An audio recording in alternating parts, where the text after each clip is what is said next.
Hi again. It's Mount Vesuvius. We're in Napoli. Naples was, I guess at this point, I'm kind of enamored everywhere I go because there really is so much to learn. There is so much to appreciate.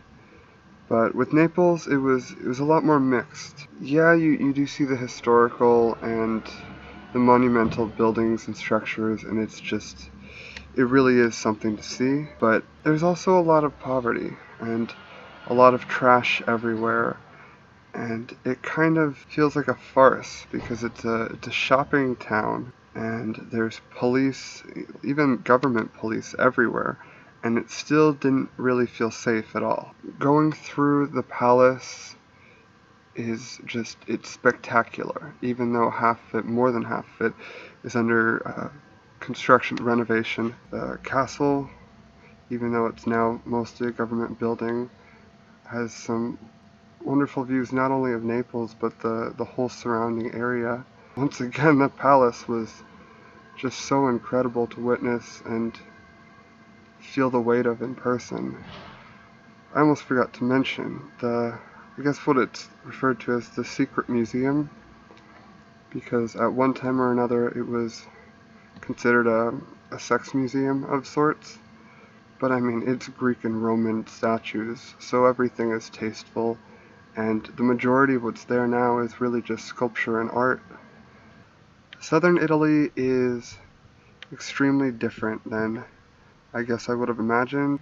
This place, which is a shopping district with castles and palaces and old houses. When I say houses, I mean they're like estates. These are just incredible properties.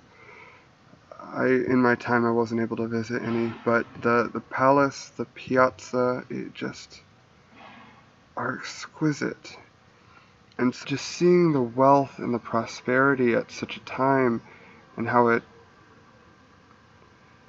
isn't at all reflected in the current state of affairs, and how perhaps this poverty has always been there. Why don't we start with an update on life? I'm doing pretty good. I've gotten pretty used to not having a phone. Uh, for visiting Naples and Pompeii will be next week. So grateful that a friend lent me their cameras. I do really enjoy sharing this with you, Charles, or really whoever is watching, but I mean, this is also a record for myself. It's to remember that the good and the bad, rather than just cherry-picking memories, which I feel like nostalgia has a tendency to do.